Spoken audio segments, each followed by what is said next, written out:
I never imagined the person I loved most would be the one to destroy me. My wife, my best friend, both at the same time.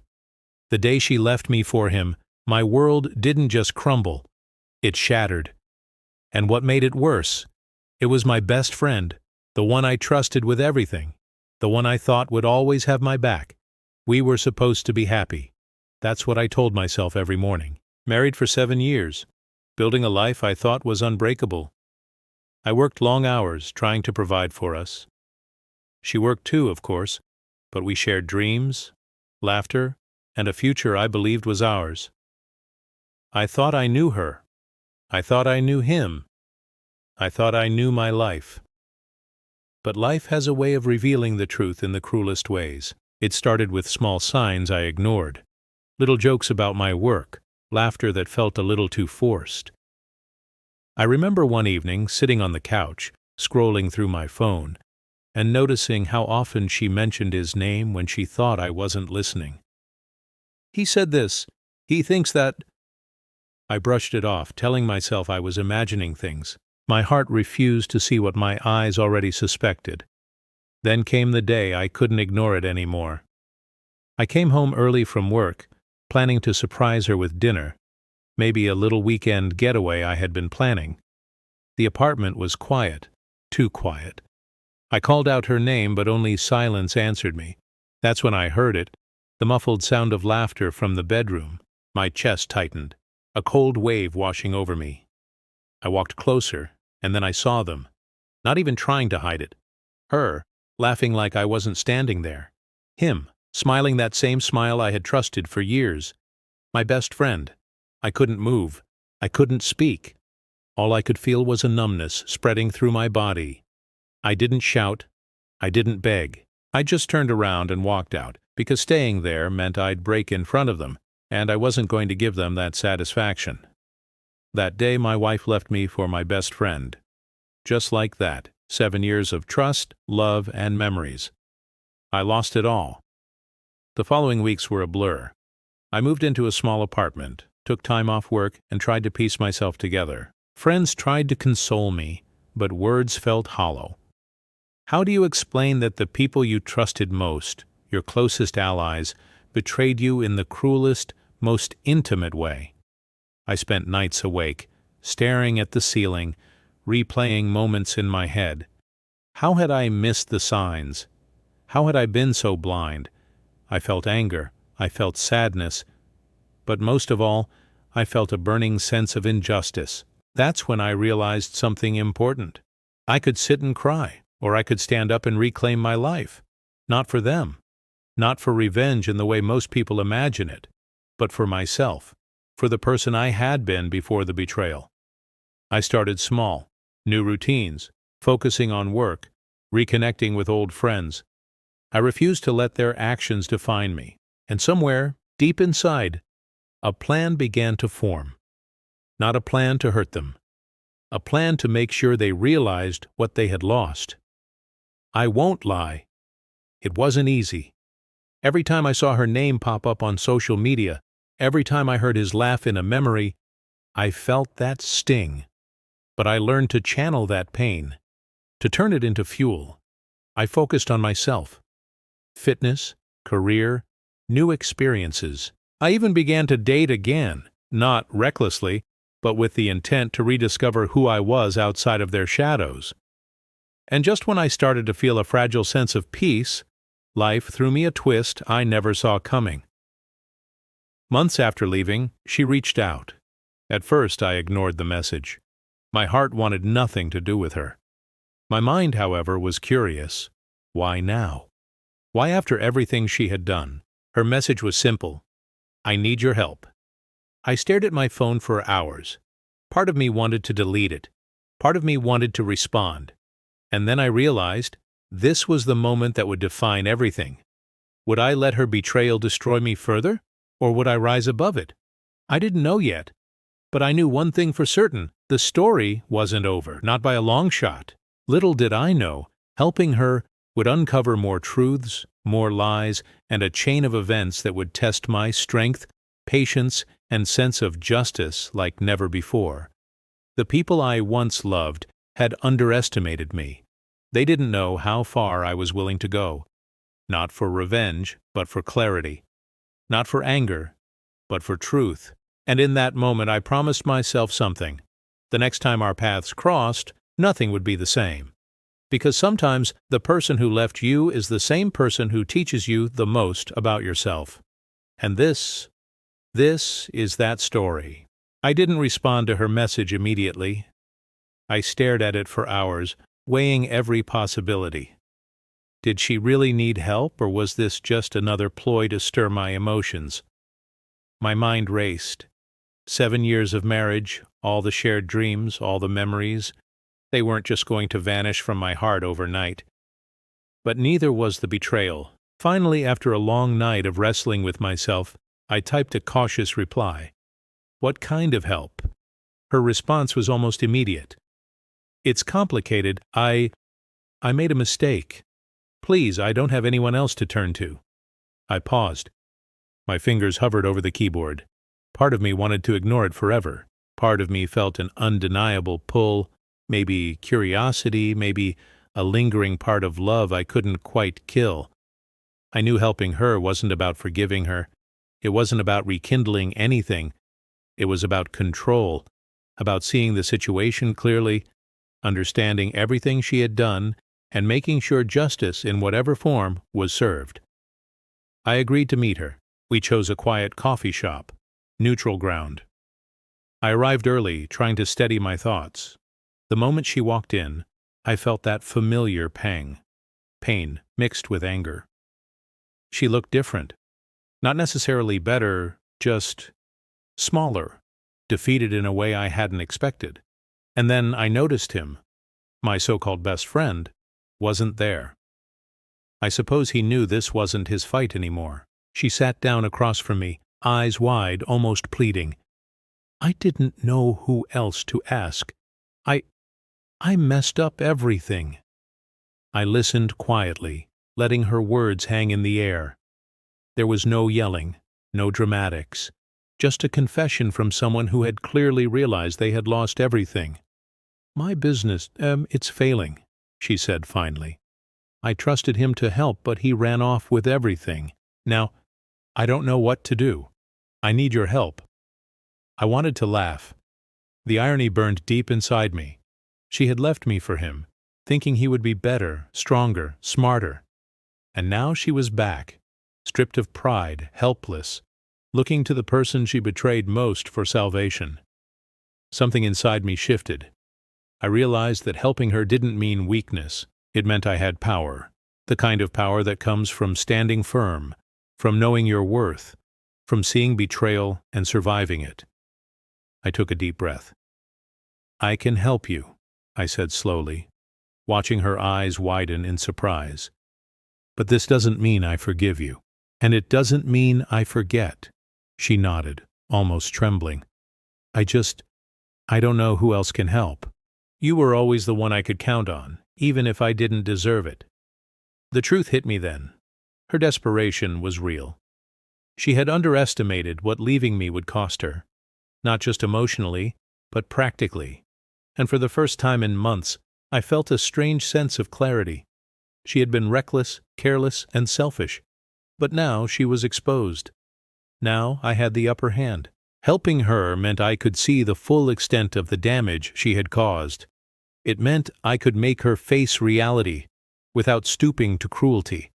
And maybe, just maybe, it meant I could finally close that chapter for good. Over the next few weeks, I guided her through her mess, quietly, professionally, without emotion showing. I watched her struggle, watched the cracks widen in her world, and saw the consequences of her choices unravel. She begged, pleaded, apologized, and even tried to manipulate. But I remained calm, collected.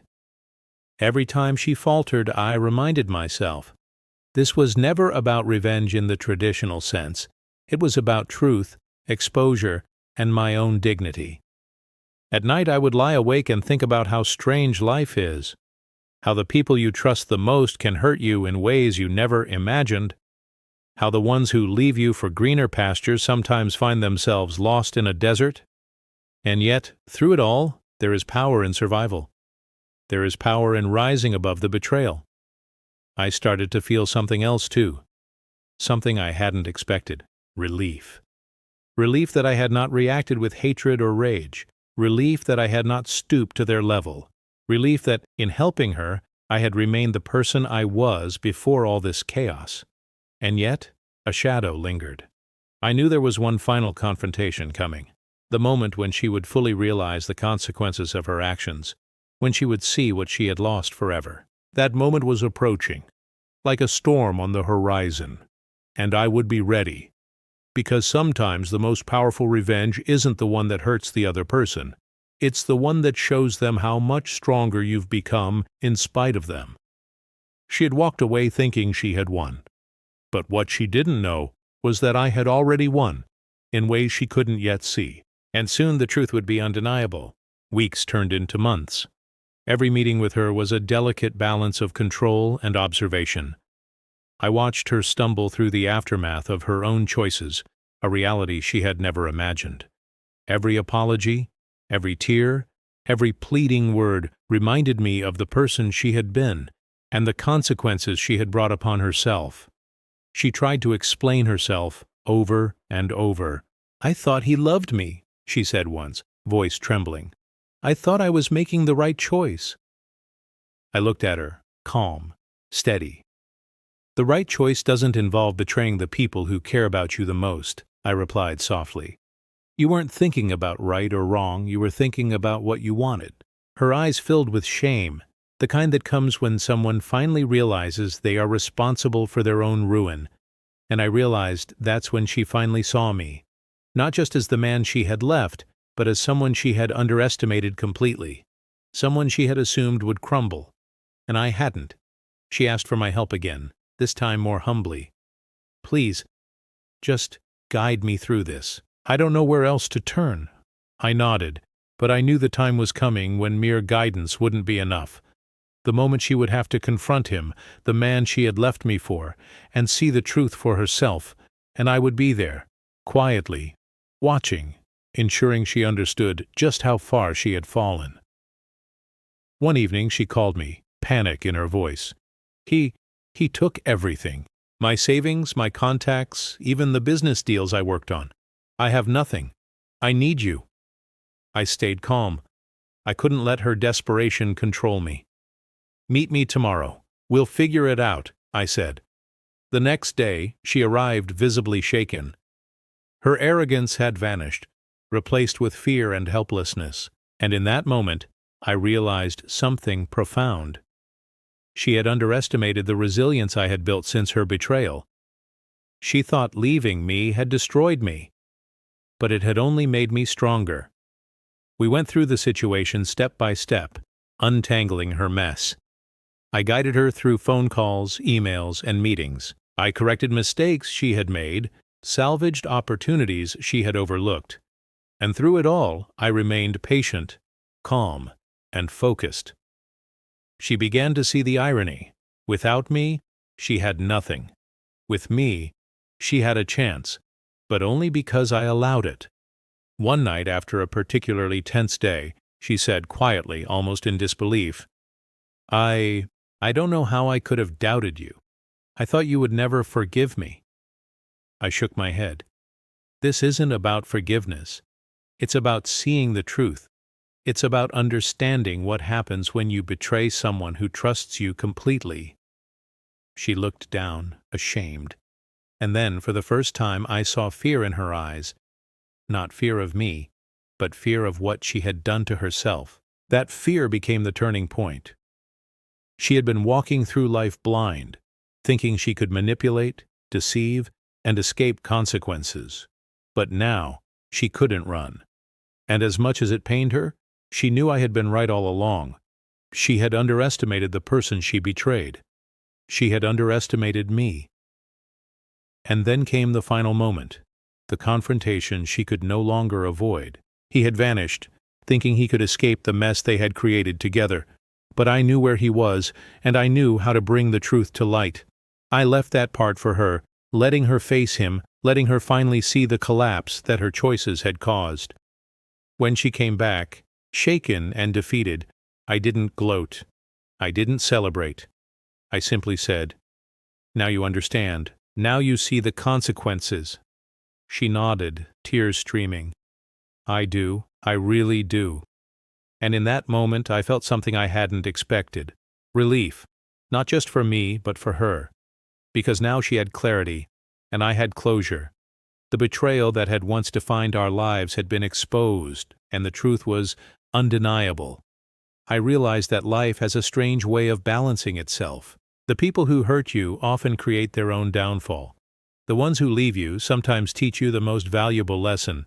Strength isn't teody, about holding on to anger or seeking revenge.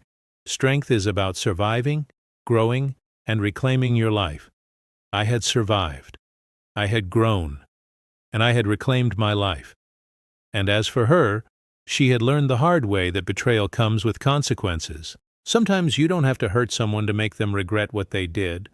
Sometimes just living, standing tall, and remaining unbroken is the most powerful message of all. And that's exactly what I did. After that confrontation, the silence between us was heavy. She no longer tried to charm or manipulate. She no longer pleaded. She simply sat across from me, stripped of arrogance and full of regret. And I realized something important. Her apology no longer mattered. What mattered was the lesson she had learned, and the strength I had gained from surviving her betrayal. I began to see the bigger picture. She had left, thinking I would crumble. She had believed my trust and loyalty were weaknesses she could exploit.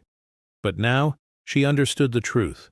Betrayal may hurt, but it doesn't define the person who was betrayed. It shapes them, yes, but only if they allow it. And I had chosen not to. In the weeks that followed, I continued to help her stabilize the remnants of her life. I guided her through financial struggles, legal issues, and even personal setbacks. Every step she took reminded me of the power of patience and self-control. I didn't flaunt my strength. I didn't gloat.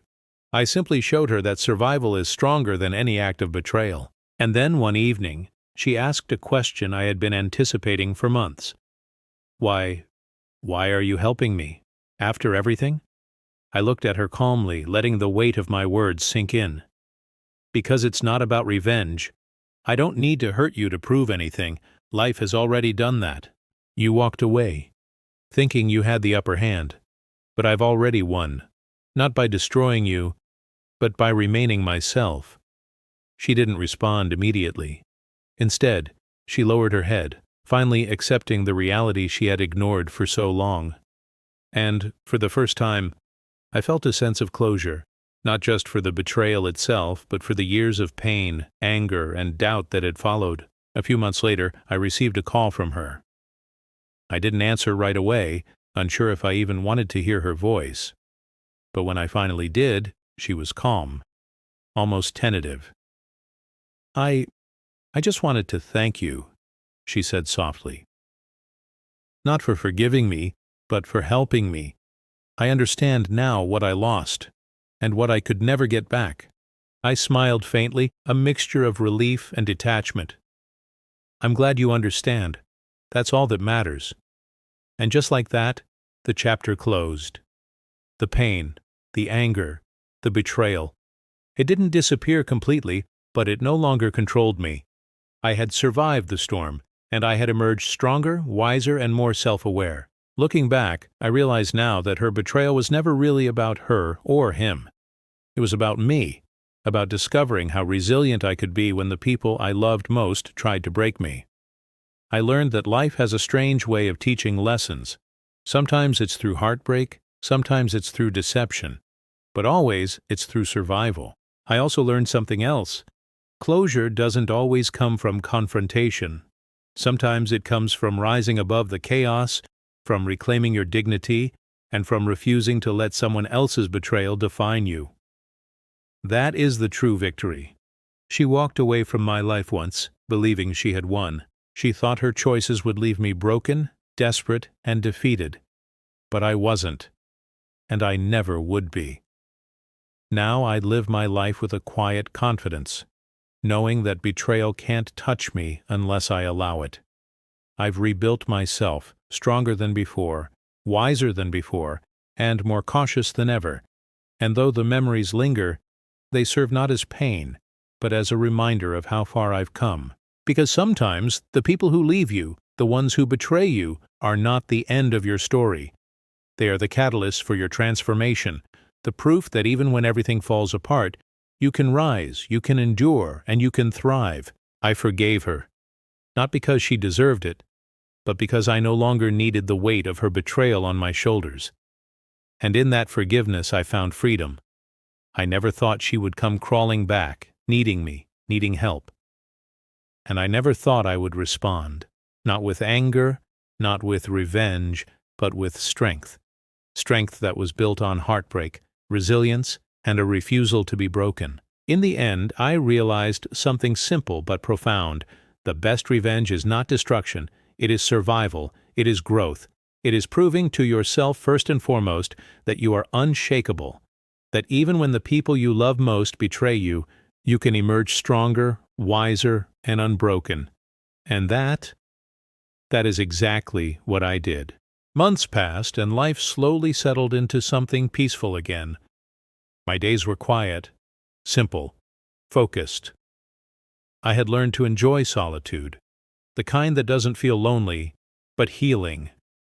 I spent my mornings working, my evenings walking by the river near my apartment, and my nights reflecting on everything that had happened. The storm that had once consumed my life had finally passed.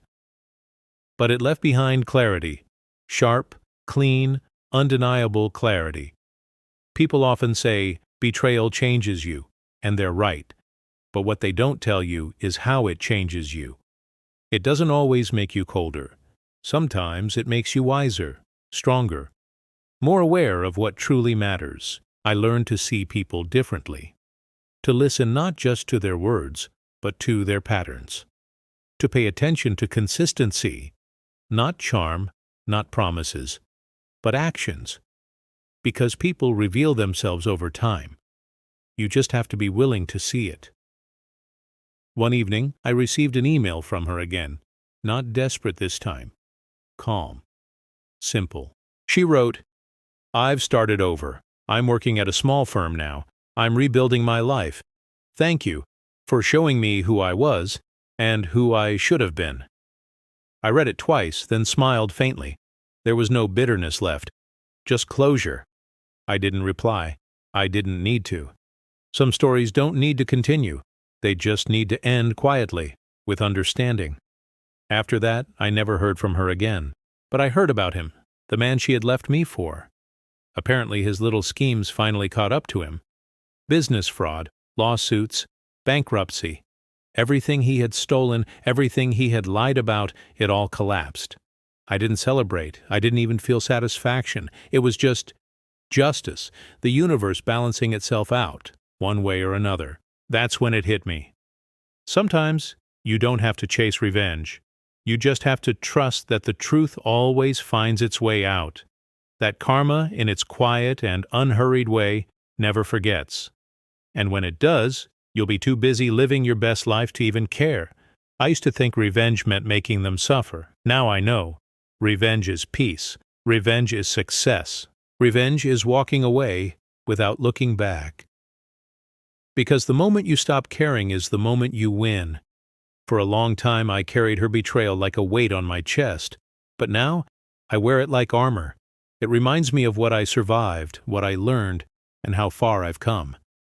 Sometimes I think about that day, the one when I walked in and saw them together. I remember the silence, the numbness, the disbelief. That version of me, the broken one. He didn't know that he would rise again. He didn't know that pain would one day turn into power. But he did, and if I could speak to him now, I'd tell him this: let them go. Let the betrayal hurt. Let it shape you, but never let it destroy you. Because one day, you'll wake up and realize you didn't lose them, they lost you. Now, I live a life I'm proud of. I've built new friendships, new goals, new dreams. I even learned to love again, but this time with someone who values honesty, loyalty, and peace. Someone who doesn't take trust for granted. It wasn't easy to open my heart again. But pain, as much as it scars you, also teaches you what to protect, what to nurture, what not to repeat. My wife leaving me for my best friend was the worst thing that ever happened to me. But it also became the best thing that ever happened to me, because it forced me to grow, to rebuild, to understand my worth. She came back when she needed help, and I helped her, not because she deserved it, but because I did. Because kindness, even when given to someone who wronged you, is the final proof of strength. In the end, I didn't seek revenge. I didn't need to. Life handled that for me. All I did was rise, quietly, gracefully, and completely. And if you've ever been betrayed by someone you loved, someone you trusted, remember this. You don't have to destroy them. You just have to rebuild yourself so well that their memory no longer hurts. That's when you've truly won. Because sometimes the most powerful comeback isn't about making them pay. It's about making peace with yourself. And as I look back now, I realize she didn't just leave me. She freed me from illusion, freed me from dependency, freed me from everything that was holding me back from becoming who I was meant to be. So, when people ask me if I ever got my revenge, I just smile and say, I didn't need revenge. I became better. And that's the truth. Because in the end, the one who walks away whole is the real victor. And I walked away stronger than ever.